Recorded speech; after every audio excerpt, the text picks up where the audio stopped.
Exit the roundabout onto Southern Perimeter Road. In 200 yards, at the roundabout, take the second exit and stay on Southern Perimeter Road.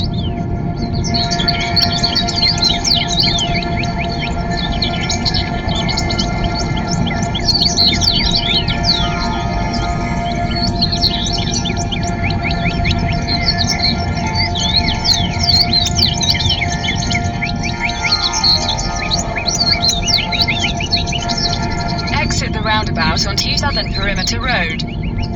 Continue on Southern Perimeter Road for 1.5 miles.